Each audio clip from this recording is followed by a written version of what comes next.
Meghan Markle sat down for what was intended to be a defining interview, a polished return meant to introduce a fresh chapter of her public life. The setting, the tone, the visuals, and even the themes were carefully arranged to present a specific image: a confident, authentic entrepreneur and devoted mother stepping forward on her own terms. It was positioned as a moment of narrative control after years of scrutiny. But highly managed narratives can become fragile when spontaneity creeps in. As the conversation unfolded in an upscale, highly visible restaurant environment, small details began to emerge that complicated the intended message. These weren't dramatic confessions. They were subtle inconsistencies, casual remarks, and seemingly harmless anecdotes that, when viewed together, suggested a more complex reality than the glossy framing implied. Throughout the interview, authenticity was emphasized repeatedly. The discussion highlighted freedom, reinvention, and a desire to live without excessive concern for public judgment.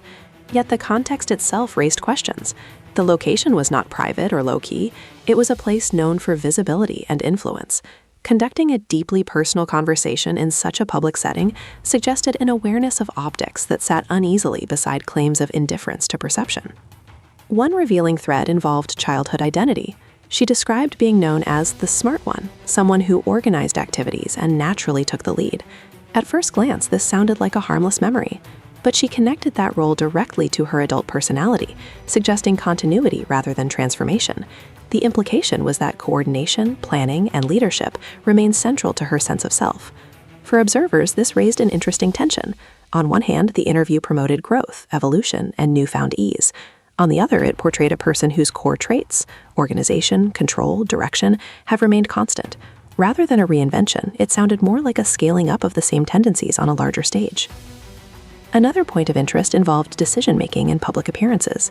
The narrative emphasized spontaneity and fun, yet several examples described events that were kept secret in advance or carefully timed. Secrecy can serve any purposes, of course, but in publicity contexts it often heightens impact. The contrast between just having fun and strategic surprise suggested that both authenticity and planning were operating simultaneously. The interview also touched on public criticism and media exposure. A notable remark indicated that her husband, Prince Harry, often sees coverage that she chooses not to engage with. This was framed as a protective arrangement, a way to maintain emotional distance from negativity. Yet it also hinted at an uneven distribution of awareness, where one partner absorbs external feedback while the other remains insulated from it. Such an arrangement can be interpreted in multiple ways. Supporters might view it as healthy boundary setting. Critics might see it as selective exposure. Either way, it underscored how public figures manage information flow to preserve mental well-being while still operating in a media-driven environment. Work-life integration formed another major theme. She described working from home, conducting meetings near family spaces, and blending professional responsibilities with parenting. The image presented was one of seamless balance, a modern entrepreneur raising children while building a brand. However, the details revealed how challenging that balance can be. Bringing children into business discussions, even symbolically, blurs the boundary between personal life and commercial activity. Some may find this inspiring. Others may see it as evidence that high-pressure careers inevitably reshape family routines. The interview did not resolve this tension. It simply illustrated it. Smaller anecdotes added further layers. References to well-known friends and neighbors reinforced her position within elite circles, even as the overall tone aimed for relatability. Mentioning language learning apps, casual outings, or everyday habits was clearly intended to humanize her. Yet these details coexisted with unmistakable signs of extraordinary privilege. One particularly striking moment involved being served a customized beverage featuring her likeness. Presented as a lighthearted incident, it inadvertently highlighted how far removed celebrity life can be from ordinary experience.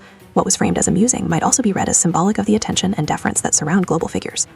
Taken together, these elements created a portrait far richer and more ambiguous than the simple comeback narrative suggested. Rather than a clean transformation, the interview revealed a person navigating competing forces: privacy versus visibility, authenticity versus strategy, normalcy versus exceptional status. Importantly, none of these contradictions are unique to one individual. They reflect the broader reality of modern celebrity culture, where public figures must appear relatable while living lives that are anything but typical. The interview offered a glimpse into that balancing act, even when it did not explicitly acknowledge it. By the end of the conversation, the most notable takeaway was not any single statement, but the cumulative effect of many small ones. Each anecdote, choice of setting, and framing decision contributed to an image that was simultaneously controlled and revealing, polished yet human, strategic yet candid. In that sense, the interview succeeded in one unexpected way. It demonstrated how difficult it is to fully control a narrative once real conversation begins. Authenticity, whether carefully curated or genuinely spontaneous, often emerges in the spaces between prepared talking points. Beyond individual anecdotes, the interview also explored themes of boundaries and personal protection. She described developing stronger limits over time, presenting this as a sign of maturity. Establishing boundaries is a common strategy for people in high-pressure environments, especially those exposed to constant public commentary. However, the explanation suggested that these limits were shaped primarily by the need to safeguard emotional well-being. The distinction between healthy boundaries and defensive withdrawal is subtle, and the interview did not attempt to draw it clearly. Instead, it emphasized self-care, a concept widely embraced in contemporary discourse. This perspective helps explain several earlier points. Avoiding media coverage, maintaining a tight inner circle, and controlling public appearances can all be understood as protective mechanisms. For someone whose life is continuously examined, reducing exposure to negativity may feel essential for stability. Yet there is an inherent paradox.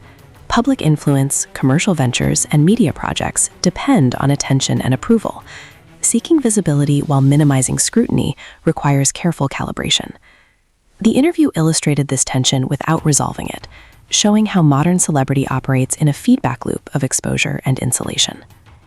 Another revealing element was the emphasis on integration, the idea that personal identity, family life, and professional ambitions are inseparable. Rather than compartmentalizing roles, she portrayed them as interconnected. This philosophy aligns with contemporary narratives about authenticity, the belief that one should present a consistent self across all contexts. In practice, however, integration can blur boundaries that traditionally provided relief from stress. When work enters the home and public life enters private spaces, there is little room for complete disengagement. The interview's descriptions of home offices near kitchens and children present during meetings illustrated this reality vividly. Support networks also played a central role. She spoke about a trusted group of people who protect and support one another. Such circles are common among high-profile individuals, functioning as buffers against external pressures. At the same time, tight networks can reinforce existing perspectives, limiting exposure to dissenting viewpoints. The discussion of public perception further highlighted the complexity of being both influential and scrutinized.